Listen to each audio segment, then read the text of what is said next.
Halo, ketemu lagi dengan gua J di podcast Bisa Antar Kata, di mana kita bisa ngobrolin hal-hal yang inspiratif dan bisa berbagi dengan kita-kita semua. Dan kali ini gua ditemenin oleh salah seorang wanita cantik dan manis dari Nias.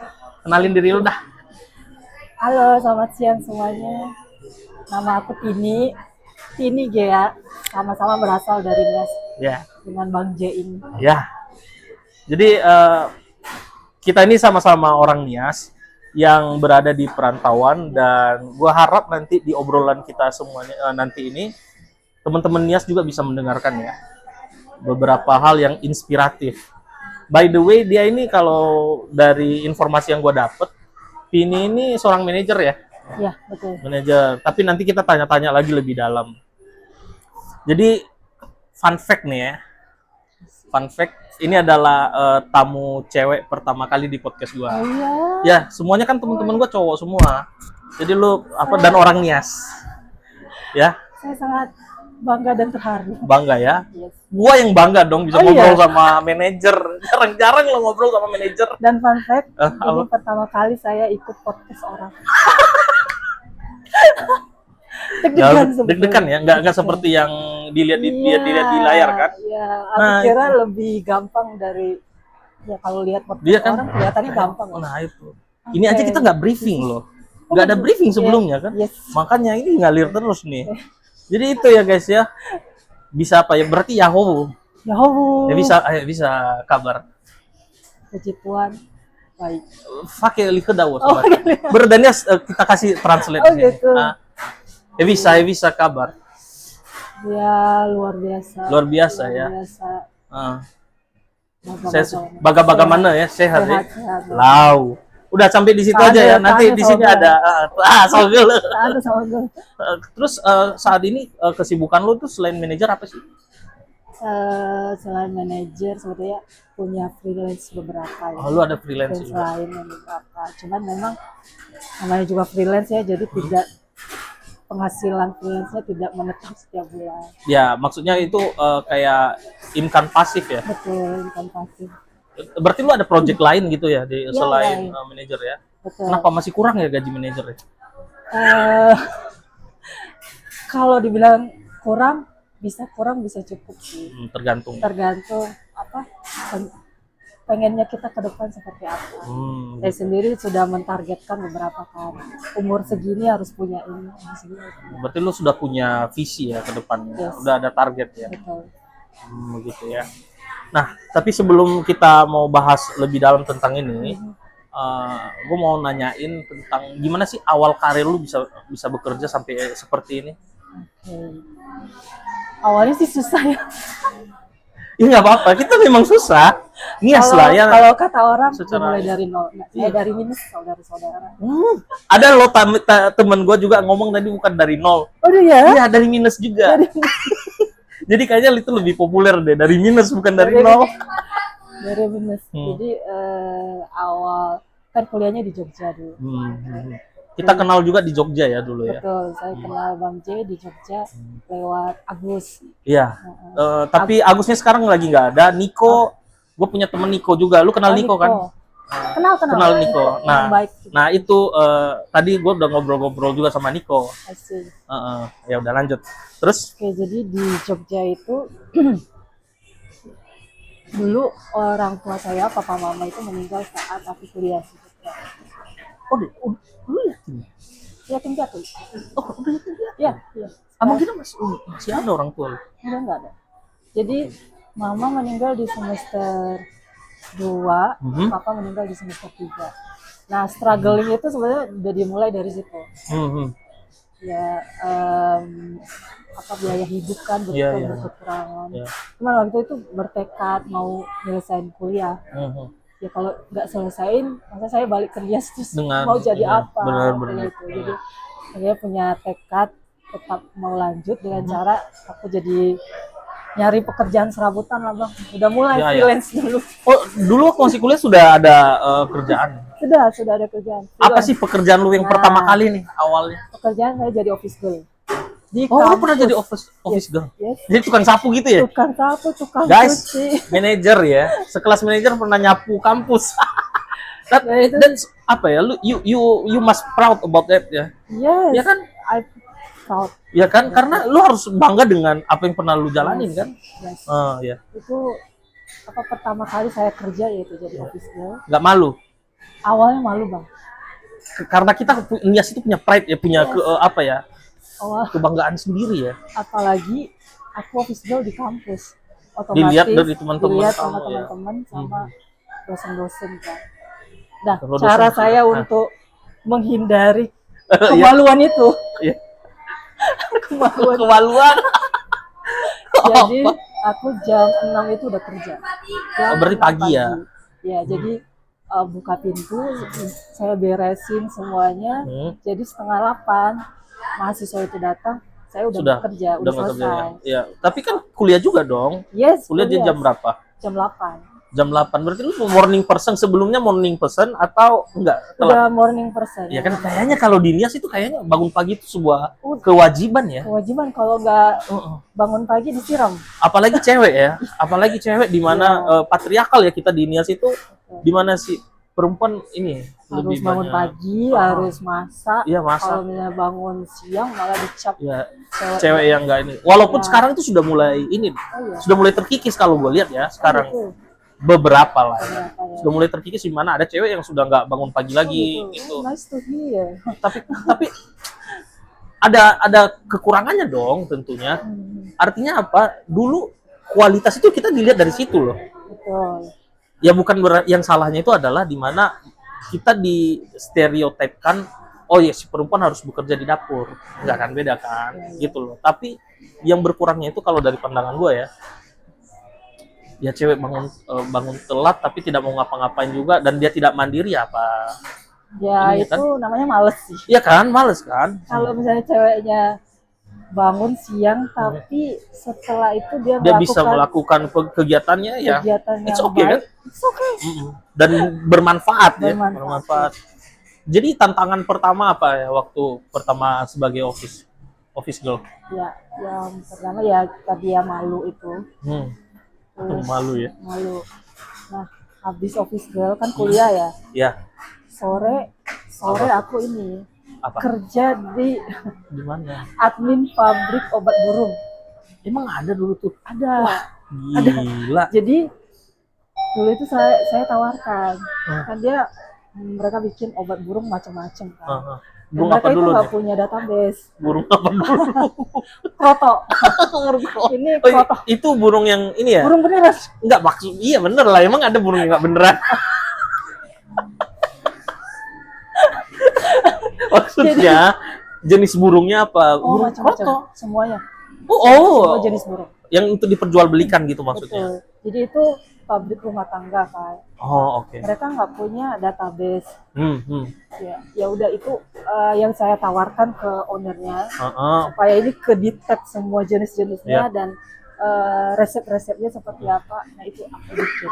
Berarti ilmu yang kamu dapat itu ilmu yang kamu dapat di pas kuliah atau ilmu yang memang sudah ada sebelum kuliah? Sebetulnya itu kayak ilmu secara tidak langsung saat kuliah ya. Oh ya yang didapat ya. Yang didapat tapi tidak langsung. Oh iya, oke. Kalau misalnya di kuliah kan kita bikin homework lah. Iya, homework ya. Jadi harus rapi kan dan sebagainya. Benar. Jadi saat kita butuh kita tahu track. Berarti pakai Excel ya? Betul. Oh, tapi ini rumus Excel sederhana lah ya. Rumus Excel sederhana. Bukan pakai VLOOKUP dan if itu pada saat itu. Tapi saat itu juga kan penggunaan komputer dan laptop masih kurang ya? Masih kurang. Iya benar-benar. Jadi itu ya. Tapi ada nggak tantangan pertama pas waktu mengalami kerja itu selain malu dan yang tadi kan pulang kuliah langsung kerja lagi? Iya. Tantangannya bagi waktu ya waktu itu. Bagi waktu ya. Kemudian jadwal buat diri sendiri berkurang. Jadwal buat diri sendiri berkurang. Jadwal buat teman juga berkurang. Sosialisasi ke teman berkurang. Iya benar. Lebih banyak begitu. Berarti lu jadi dulu tuh kuper ya, kurang pergaulan dong kalau gitu ya? Nggak. Bisa ditanya dengan Bang Niko. Si Niko itu ya? Apakah aku kuper atau tidak? Tapi lu punya inisiatif tapi ya? Inisiatif karena terpaksa atau memang inisiatif karena keadaan pada saat itu? Enggak. aku sadar inisiatif saya itu terbangun dari kecil. Oh, dari kecil. Dari kecil. Alasannya? Alasannya, jadi dulu di kampung kan orang tua punya kebun karet dan Iya. sebagainya. Jadi kami banyak nih saudara. Jadi dikasih kebebasan, mama, papa kasih kebebasan. Kalau mau punya uang lebih, silakan garap sendiri. Oh gitu. Ya, Oke, jadi oke. dibangkitkan dari situ inisiatifnya. Berarti ini ya, kalau lu mau dapat lebih ya kerja. Kerja. Gitu. Oh, berarti lu percaya sama proses dong? Yes, of course. Oke. And finally aku belajar nyadap karet, Bang. Sama dong. Tapi lu enggak, pertanyaan gua nih. Soalnya kan gua bukan lahir di Nias nih ya, tapi gua besar di Nias. Lu mulai nyadap karet itu umur berapa? Kelas berapa? SD ya. SD. 3, 4 kayaknya. Berarti lu senior ya? Siap senior. Soalnya gua baru SMA baru nyadap karet. Pas waktu susah-susah iya nih. Kan dulu kan waktu dari Padang itu datang ke Nias masih lumayan lah. Setelah itu udah tahu keadaan Nias itu, ya sudah, papa mau tidak mau harus menyuruh kami bekerja sendiri. Betul. Ya untuk mencari ini kan, mencari nafkah kan, susah. Nah, tapi turning point lu bisa bangkit lagi untuk apa setelah kuliah? Nah, setelah kuliah susah lagi, Bang, gitu. Ya. Oh, berarti lagi. Ini tidak ini ya. Dia ternyata fluktuatif ya, enggak statis ya. Enggak naik terus enggak. Oke. Jadi waktu kuliah itu tahun berapa lulus kuliah? 2013. Oh, sama kita ya? Sama ya? Ya, abang kan ada kasus dulu. Udah nggak usah diomongin. Abang cuma bilang, jadi telat 1 tahun. Oke, fine. Jadi 2013. Nah, aku termasuk cepat dapat kerja. Oh ya, terus? Dua minggu setelah wisuda kalau nggak salah. Aku ke Jakarta. Langsung dapat. Langsung ke Jakarta. Karena udah diwanti-wanti kan dari keluarga. Kalau lulus nggak bisa dikirim uang lagi kan. Jadi survival mode. Iya, benar-benar. Iya. Jadi ya aku mikir kalau selesai wisuda, sebelum itu aku harus udah apply. Oke. Apply kerjaan kan. Ya, akhirnya aku dapat panggilan di Jakarta kebetulan. Perusahaan saat ini atau perusahaan? Bukan, perusahaan. Ada perusahaan yang berbeda. Ada 3. Jadi kamu memilihnya apa? Memilih ya sama juga ya, bidangnya tetap sama. Bidangnya tetap sama, tapi jadi estimator ya, sama kayak Niko ya? Sama. Kayak Niko, oke. Jadi ada tantangan nggak pada saat itu? Tantangannya waktu itu ke Jakarta tinggal sama siapa? Oke. Nggak ada siapa-siapa kan. Tapi untungnya ada sepupu. Sebetulnya sepupu ini aku nggak kenal. Jadi waktu aku kecil itu dia udah ke Jakarta. Oke. Jadi pas aku ke Jakarta baru ketemu dia setelah berapa tahun gitu Pak. Bareng dia di kos-kosannya dia dulu selama 3 bulan. Di Jakarta mana tuh dulu? Itu Jakarta Selatan. Oh, Jaksel. Oh, pertama lu datang apa ke Jaksel ya? Jaksel. Udah anak Jaksel dulu. Sekarang lu kan jadi cici-cici Jakbar. Terus? Ya. Struggle ya di situ. Di situ. Padahal itu saudara loh. Itu saudara. Tapi saudara saya itu baik ya, cuman karena berkekurangan apanya yang dibagi. Keadaannya ya. Jadi, nah setelah 3 bulan saya pindah lagi kerja. Kemana? Ke Jakarta mana juga? Jakarta Pusat. Dulu waktu Jakarta Selatan di mananya? Di Tebet. Oh, deket tempat kami tuh. Oh, deket ya? Deket. Kalau apa tinggal lurus aja. Pasar Minggu kan. Oh, jadi di Tebet dulu. Ya, habis itu baru ke Jakarta Pusat. Jakarta Pusat daerah Gunung Sahari. Oh, Gunung Sahari. Tahu. Nah, itu di saya juga cuma 6 bulan. 6 bulan. Nyaman? Nyaman atau gimana dulu? Kan namanya pekerjaan pertama dong di kota besar. Pekerjaan pertama 3 bulan. Baru setelah itu pindah. 6 bulan. Kalau pekerjaan pertama yang 3 bulan itu, menurut saya nggak ada tantangannya. Oke. Tidak ada tantangan, tapi salary ya gitu-gitu aja. Oh iya. Waktu itu UMR lah. Iya. Waktu itu 2,5. UMR lumayan lah untuk standar-standar kita yang baru lulus kuliah kan, itu termasuk apa? Waktu itu di pekerjaan pertama karena kerjaannya santai. Nah, menurut saya itu nggak bisa membuat saya berkembang. Oke. Berarti lu ini orangnya suka tantangan ya? Of course. Oke. Absolutely. Jadi kayak karena kerjaan santai, ya aku pikir aku masih muda ya. Masa saya begini-gini aja gitu.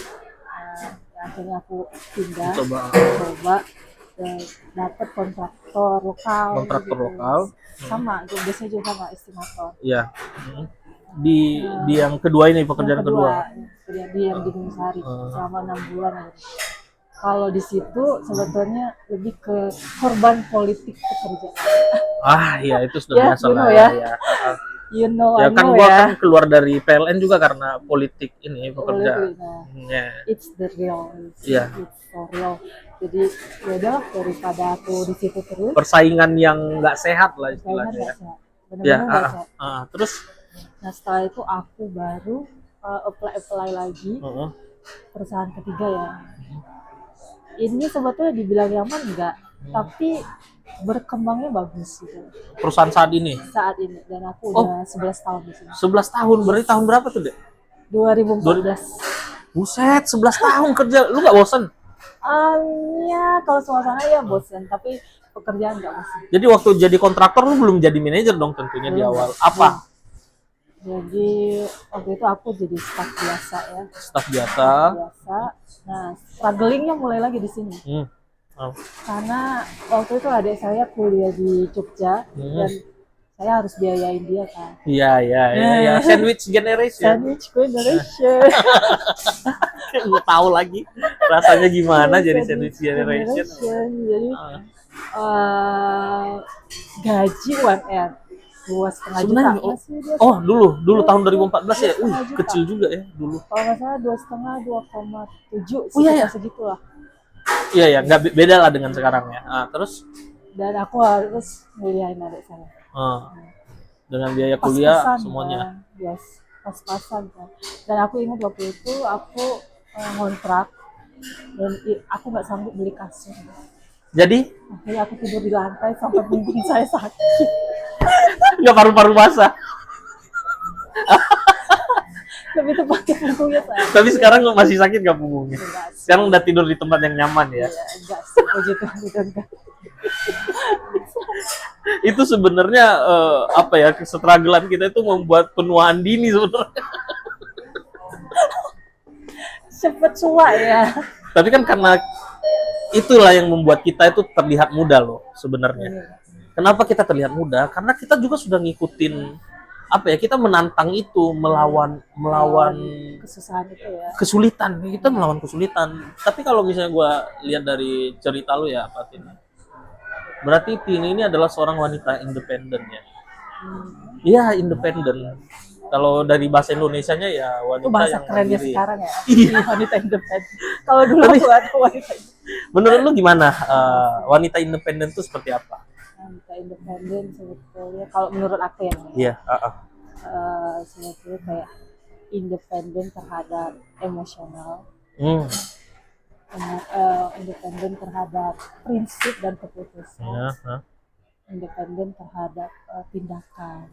Itu independen. Menurut aku begitu. Terhadap finansial? Terhadap finansial yes. Iya kan? Terhadap itu maksudnya. Independen terhadap finansial. Tapi bagaimana menurut lo? Karena ada yang viral di TikTok dulu. Kalau bukan donatur jangan ngatur. Gimana? Lu setuju nggak tuh? Of course. Lu setuju? Kalau bukan donatur jangan ngatur. Aku coba jelasin karena gua nggak terima tuh. Oh ya? Gua bukan berarti gua seksis atau gua lebih patriarkal ya, tapi kalau bukan apa lah. Lu kan cewek. Ini coba lu apa dulu? Berikan penjelasan. Ini kan seorang cewek lo. Kalau kita lihat dari budaya kita di Nias ya, ya setidaknya ini bukan berarti gua menunjuk patriarki. Tetap kita garis keturunan dari laki-laki kan di Nias kan, budaya kita memang seperti itu. Bukan berarti juga gua menomorsatukan ke laki-laki, maskulinitas gua bukan. Tapi gini loh. Kalau menurut gue ya, kalau bukan donatur jangan ngatur itu terlalu terlalu keras untuk laki-laki yang sudah terbiasa untuk bertanggung jawab kepada perempuannya. Menurut saya, jadi independen woman itu bukan berarti nggak butuh cowok ya.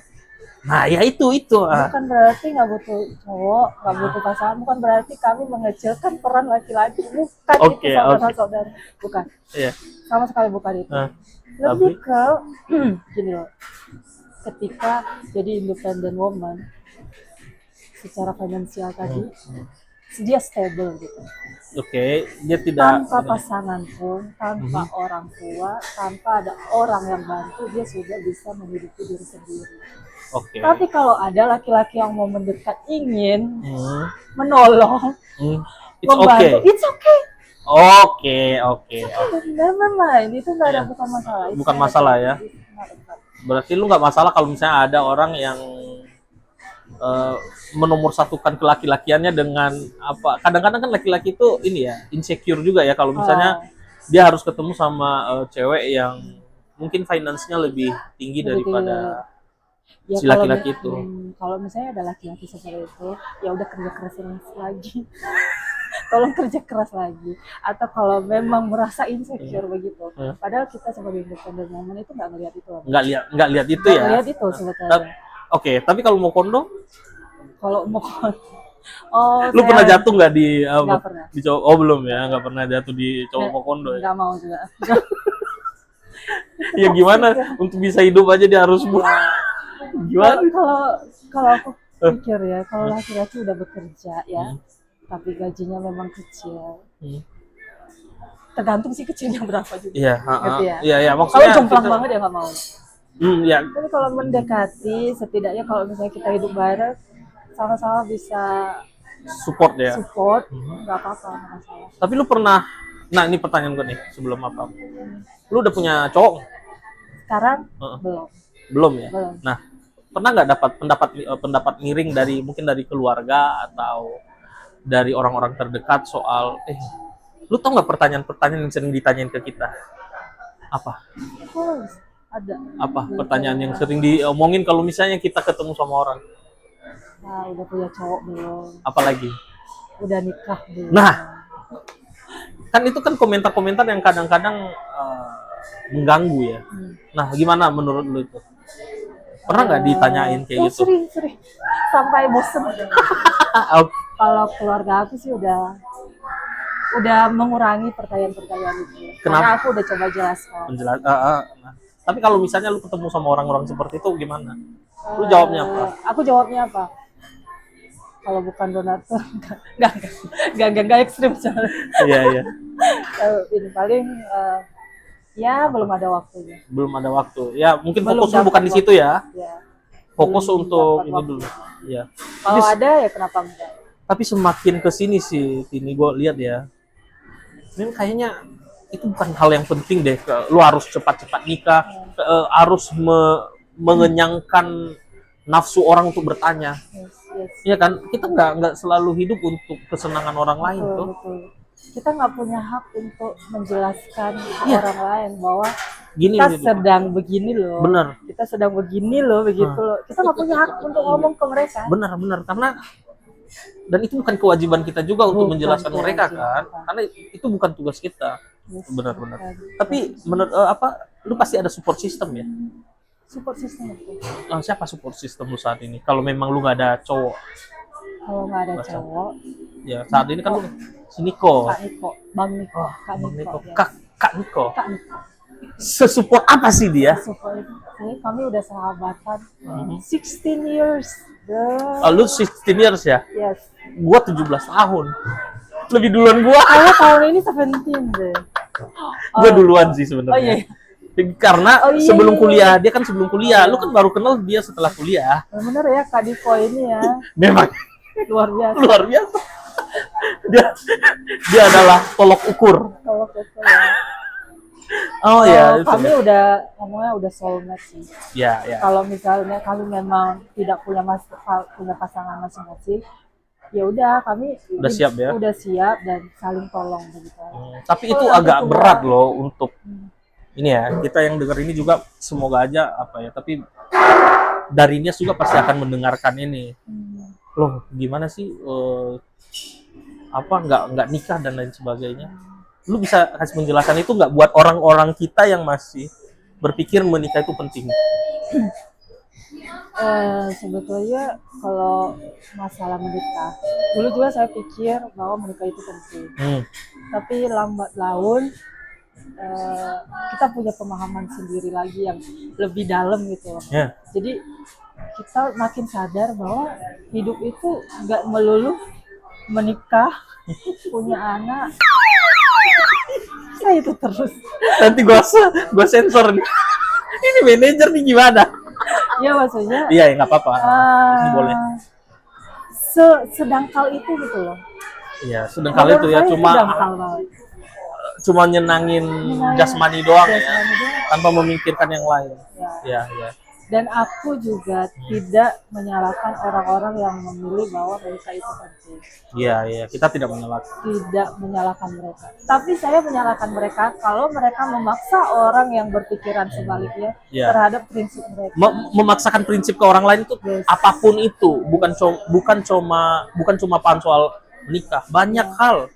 Bahkan misalnya prinsip lu mau tidur terbalik kalau lu paksain ke orang, itu udah salah. Udah salah ya. Nah, iya, benar-benar yang lu bilang. Tapi karena lu sekarang udah hidup di Jakarta dan lu sudah tahu lah kehidupannya bagaimana. Tentunya sebagai seorang manajer sekarang bisa dibilang lah ya lu sudah mandiri secara finansial. Stabil. Gimana sih rasanya mandiri secara finansial itu? Sangat meringankan hidup ya. Lu ngerasa, coba lu bandingin dengan pas waktu lu cerita tadi tentang kehidupan lu waktu masih kuliah, struggle, dan dengan sekarang. Pernah kepikiran nggak sebelum-sebelumnya? Pernah. Jadi lu pernah memikirkan bahwasannya suatu hari nanti gua bisa mandiri finansial? Yes, itu terus ya. Justru itu terus yang aku pikirkan. Bahkan dari kecil, tapi dari kecil masih ngawang lah. Kalau dari kecil itu bisa beli ini, bisa beli itu doang prinsip finansialnya. Tapi waktu kuliah awal kerja, aku nggak mau kerja terus gitu. Oke. Anjir capek banget kerja terus. Ya akhirnya berpikir suatu saat aku nggak kerja, aku cuma jalan-jalan doang. Dan aku punya passive income yang bisa menghidupi aku. Oh iya. Berarti kenyamanan ya yang dicari ya. Dan ternyata lu udah pikir itu dari dulu. Artinya kuncinya mindset ya. Mindset untuk bisa merasa nyaman ya. Betul. Nah, dari pikiran itu, mindset kita itu akhirnya itu otomatis kita terdorong untuk mencari jalannya gitu. Ya, benar. Jadi akhirnya aku cari kerja yang bagus, satu ya itu penting, terus kedua kayak mencoba investasi yang lain. Investasi penting ya untuk masa depan ya. Investasi sangat penting. Terus ya, yang pertama dulu harus bisa mengatur keuangan. Harus bisa mengatur keuangan. Harus mengatur keuangan itu yang paling utama. Nah ini dari jawaban lu ini mengatur keuangan. Menurut lu gimana work life balance lu? Karena kan work life balance kalau dilihat anak-anak Gen Z saat ini ya, seneng-senengnya itu. Lu sudah kerja, terus lu seneng-seneng, nah itu gimana? Kan kita harus ada pengaturan duit juga kan, keuangan. Gimana? Aku sistemnya work life balance itu ya kerja cari uang, tapi tetap punya waktu buat diri sendiri. Tapi bukan gambarkan itu punya waktu diri sendiri tuh gimana? Tapi bukan berarti punya waktu terhadap diri sendiri ini tidak memikirkan masa depan. Oke. Ya. Ibaratnya gini, waktu buat diri sendiri itu bukan berarti melulu habisin duit loh. Oke. Waktu buat diri sendiri itu ketika kamu ketemu sahabat kamu dan ngobrol, itu udah cukup waktu buat diri sendiri untuk nge-recharge kita lagi. Bisa ketawa-ketawa, bla bla, main Uno, bisa banget. Iya. Itu lu sangat sederhana banget ya. Tapi kan kalau gua mau coba lebih spesifik lagi, seperti kan zaman-zaman sekarang orang harus pergi. Tentunya ya, lu sudah pernah pergi kemana lah ya, itu. Buat gua it's okay. Seperti misalnya healing ke Bali dan lain sebagainya, itu biasa. Ya, itu biasa. Contoh lagi beli barang-barang branded. Ya, itu menurut saya nggak ada masalah. Tidak masalah ya, selama parameternya apa? Itu udah lewat batas. Selama itu uang bukan dari pinjol. Bukan paylater ya? Itu bukan paylater, bukan pinjol, bukan bohongin temen dan sebagainya, bukan utang-utang ke yang lain. Ya selama itu dari hasil kerja kita, it's okay ya. It's okay. Berarti lu mengizinkan, misalnya nih ada seorang yang sudah bekerja, dia mau menikmati hasil kerjanya itu, tapi kan lu punya batasan tadi ya. Betul. Batasannya adalah yang bermanfaat, bukan berarti tidak memikirkan masa depan ya. Ya, Oh itu work balance yang menurut Tini ya. betul. Oke. Role model lu siapa sih Tini? Role model. Ya siapa sih yang lu kagumin sampai lu jadi semangat gitu? Bisa tokoh apa aja atau mungkin orang tua atau siapa gitu yang jadi, terserah. Yang membuat lu seperti Dari ini sekarang ini. positif dan negatif. Yang positif aja. Negatif terus. Kalau negatif Niko kayak ada deh. Sebetulnya spesifik tokoh nggak ada ya. Ya mungkin Nabi Muhammad atau iya mana tahu kan dia Iya salah sih, satu tokoh berpengaruh tuh, tokoh nomor berpengaruh. 1 tokoh berpengaruh di dunia loh. Betul. Siapa? Kalau tokoh positif itu Yesus berarti. Iya.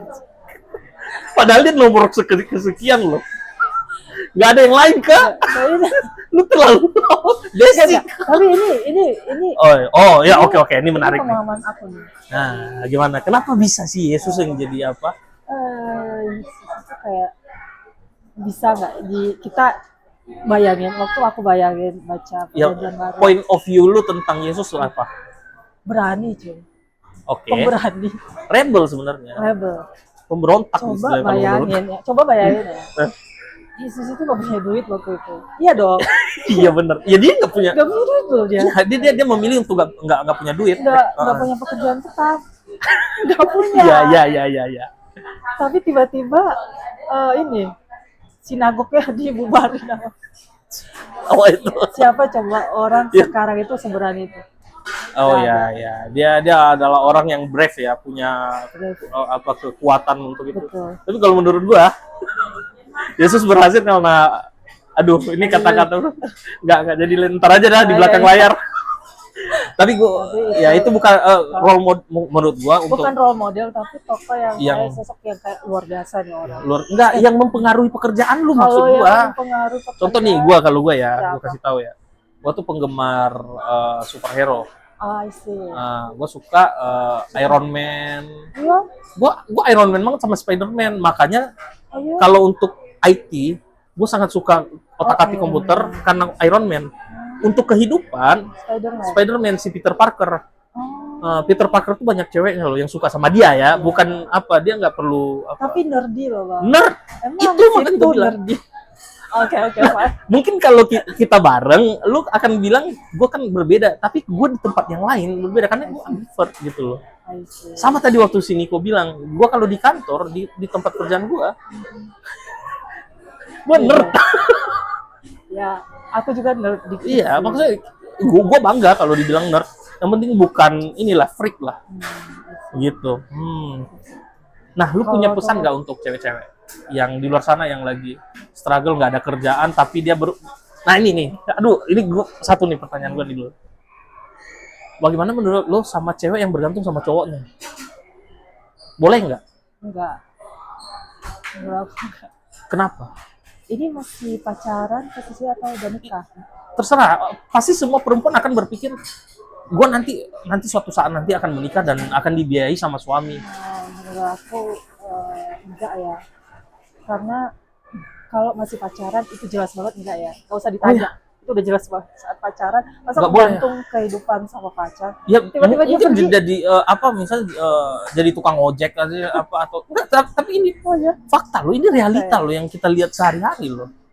Bahkan kalau kita lihat zaman sekarang ya. Iya makanya ya mungkin karena lu nggak mengalami itu, tapi kalau di lingkungan sehari-hari kalau lu lihat Pasti ada ya. Ya gue nggak mau kalau misalnya cowok gue motornya Mio misalnya kayak gitu, padahal kerjaannya juga nggak ada si cewek. Kan wajar lah kalau lu tadi bilang kan, ya gue nggak masalah kalau misalnya dia bekerja, yang penting nggak jomplang banget atau setidaknya dia menunjukkan dedikasi pekerjaannya gitu.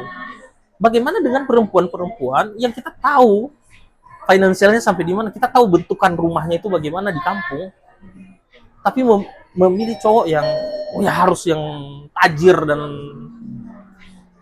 berduit. Itu tuh benar. Eh, kalau menurut aku Ya, ya. apa bedanya dengan pelacur PSK? Menurut gua pelacur jelas. Kalau gua ya, menurut Ya gua malah lebih bagus sih. dia jelas, dia kasih tarif. Itu jasa.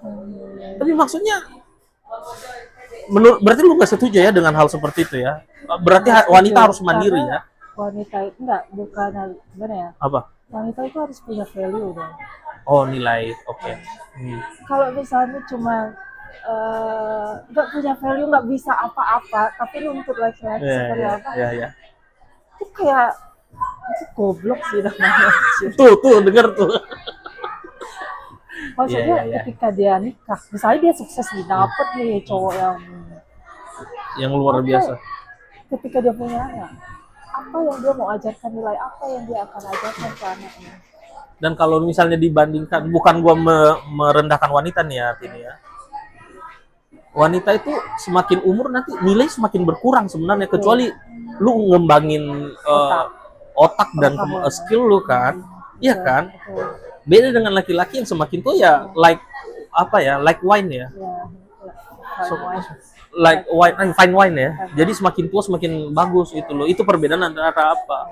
Tapi itu yang masih belum disadari oleh wanita. Jadi tolong kasih pesan-pesan buat wanita-wanita di luar sana. Buat teman-teman wanita-wanita ABG atau sudah 20-an, 30-an atau menuju ke 30. Ya, atau menuju ke 30, kalau misalnya belum dapat pasangan, itu nggak ada masalah. Sama sekali nggak ada masalah. Waktu orang beda-beda.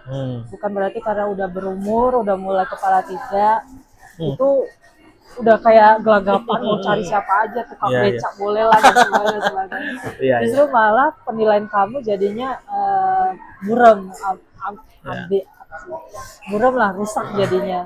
Masa kamu mau memutuskan masa depan hanya karena diburu-buru, itu enggak sama sekali. Dan kemudian buat teman-teman yang masih muda-muda ABG atau menuju dewasa, yang tadi kalau misalnya punya pemahaman bahwa saya ingin punya laki-laki begini, segini, nggak apa-apa bermimpi seperti itu.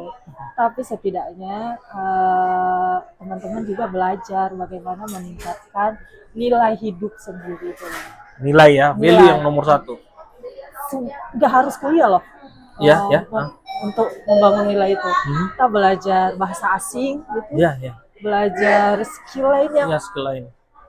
Ya, pokoknya punya nilai diri sendiri itu udah luar biasa. Modal untuk kehidupan. Oke. Sekarang kita sudah hampir di penghujung acara ya. Deskripsikan diri lu dalam 3 kata. Bejir. Masa bejir? Ya, biar kata-kata anak Gen Z itu bejir. Oh iya, gua bukan Gen Z soalnya. Bejir. Apa? Gak pernah ngebayangin pertanyaan ini loh. Cuma 3 kata. Apa? Misalnya kalau gua ya, kalau gua deskripsikan diri gua dalam 3 kata, cute. ini kasih contoh. Ini gua kasih contoh. Oke. Cute, durable, and elastis. And hard. Kayaknya itu iklan ini deh. Iklan kon. Udah lu kasih. Aku ini apa? Smart. Money. Oke, wajar. Itu penting ya. Penting ya. Smart, money, and disiplin ya. Oke. Nah, mimpi terbesar lu apa? Pertanyaan terakhir gua nih. Mimpi terbesar apa?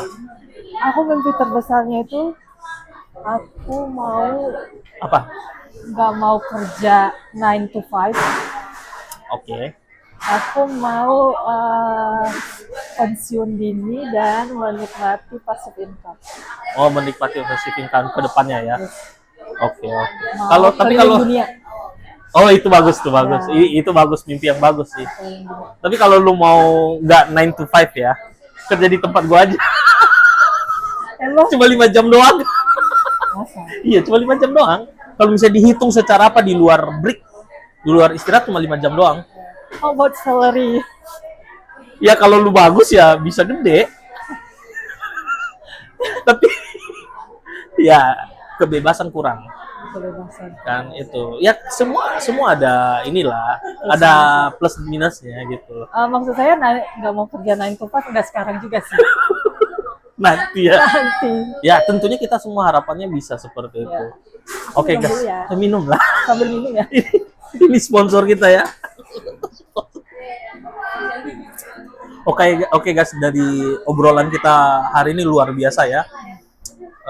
Yang gue lihat dari Tini ini bukan selain independen, ternyata dia adalah orang yang dari awal itu adalah orang yang memiliki visi, memiliki mindset sukses dan trust the process ya.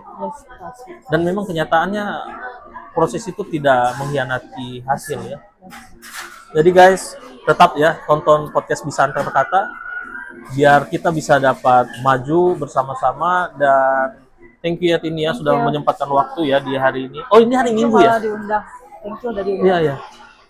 Dan buat cewek-cewek nias di luar sana, kalian bisa seperti ini asalkan kalian punya mindset dan percaya sama proses.